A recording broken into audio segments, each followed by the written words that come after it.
जय श्री गणेश दोस्तों। हमारी आज की कहानी है ड्रामा। कहानी अच्छी लगे तो प्लीज चैनल को सब्सक्राइब कर लीजिएगा। अब शुरू करते हैं कहानी। अपनी माँ को सिसकते देख रक्षा से रहा ना गया।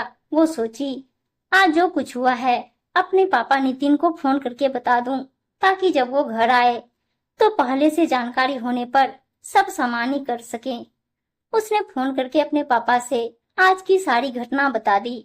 शाम को जब नितिन घर आए, घर का माहौल बहुत शांतिपूर्ण लगा।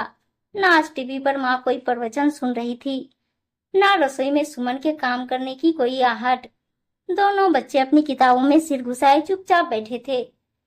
नितिन अपना बैग रख फ्रेश होने अपने कमरे में गया तो देखता है सुमन सिर पर दुपट्टा बांधे पड़ी है। पूरे कमरे में बाम की महक फैली हुई थी।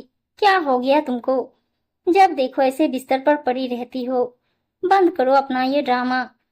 अरे क्या ही कह दिया माँ ने। तुम बना नहीं सकती थी उनके लिए रोटी? 4 रोटी तो खाती हैं, वो भी तुमसे बनाए नहीं गए। तुमसे नहीं होता तो मैं खुद रख लूंगा अपनी माँ का ध्यान।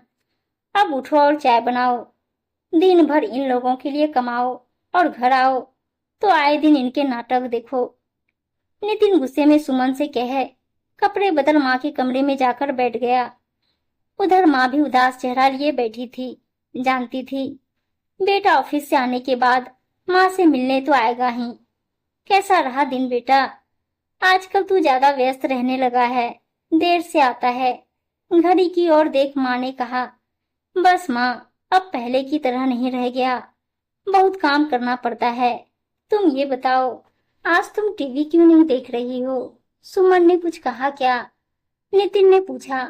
वो बस बेटा, आज मन अच्छा नहीं लग रहा तो कमरे में आराम कर रही थी। बहू का क्या है, उसका तो हर दिन का एक जैसा ही रहता है, माँ ने कहा। हाँ माँ, उसका तो हर दिन का ड्रामा रहता है। अच्छा तुम ये बताओ, तुमको हुआ क्या जो सुमन रोटी बनाकर देने से मना कर रही थी? नितिन ने कहा, अरे बेटा, आज सुबह मैं रक्षा को छोले खाते देखकर मैं भी मांग कर खा ली। उसके बाद मेरे पेट में दर्द होने लगा। दोपहर में बहू ने मुझे रोटी नहीं दिया। बोलने लगी गीले चावल खा लीजिए, पेट के लिए सही रहेगा। पर मैं तो रोटी खाने की जिद कर रही थी। बहू मुझे नहीं दे रही थी तो खुद ही बनाने लगी। बहू मुझे बनाने से मना करने लगी। जब वो मेरे हाथ से बेलन ले रही थी, ये बोल, नहीं मानती तो लाइए बना देती हूँ। मैं भी जिद पर अड़ी कि अब खुद बना लूंगी, तुमसे ना कहूंगी। छीना झपटी में बस बेलन जरा उसके सिर पर लग गया और महारानी सिर पकड़कर बैठ गई। अब क्या वो मुझे रोटी भी ना खाने देगी? माँ ने नितिन से कहा। माँ के मुंह से सच सुनकर नितिन सिर पकड़कर बैठ गया। सुमन को बेकार ही भला बुरा सुनाया। ठीक ही तो कह रही थी वो, माँ को छोला पसंद है, पर जब भी खाती है पेट खराब हो जाता। ऐसे में वो रोटी खाती है तो और परेशान हो जाती है। सुमन इसलिए ही मना कर रही होगी। पर माँ भी बच्चों जैसे हरकतें करने से बाज नहीं आती। माँ, वैसे परेशान तो तुम ही होती हो ना, फिर सुमन क्या गलत कह रही थी? चलो उठकर बाहर आओ, कह नितिन कमरे से निकल रसोई की ओर बढ़ा। सुमन अभी भी कमरे से बाहर नहीं आई थी। वो कमरे में गया तो महसूस हुआ सुमन सुबक रही है। सॉरी यार, रक्षा ने फोन करके सब बताया तो था, पर मुझे लगा वो अपनी माँ की तरफदारी करके बातें बता रही। अभी माँ से सुनकर आ रहा हूँ, तुम सही ही कर रही थी। माँ को कुछ कहूंगा तो वो सोचेंगी जोरू का गुलाम है। बस इसी चक्कर में मैं तुम्हें सुना गया। अब माफ भी कर दो और उठकर बाहर आओ। आज चाय और डिनर मैं बना देता हूँ। नितिन सुमन का हाथ थाम बोला। नितिन, मैं कितना भी कर लूं, आपकी नजरों में हमेशा ड्रामा ही करने वाली लगूंगी। माँ ना माँ को नहीं बोल पाते, पर इसका मतलब क्या बीवी को कुछ भी बोल दें? मैं भी इंसान हूँ नितिन, तकलीफ होती है। बस आज मेरी आंख बच गई।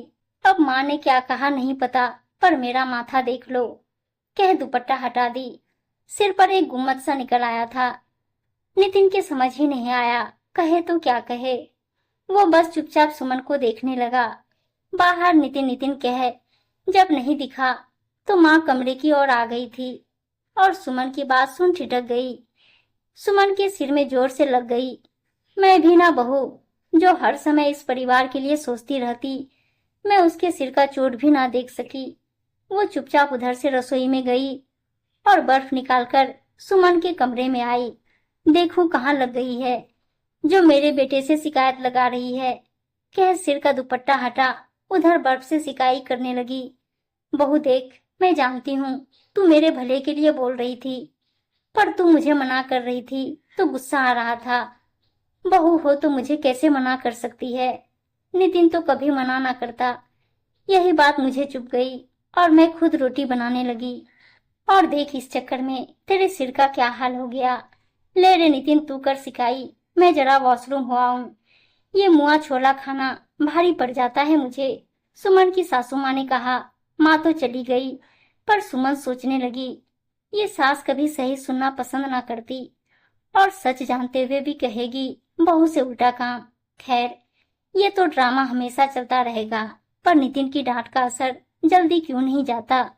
नितिन सुमन का हाल देख माफी मांग और माँ के सब कह देने से माहौल हल्का करने की कोशिश में लग गया।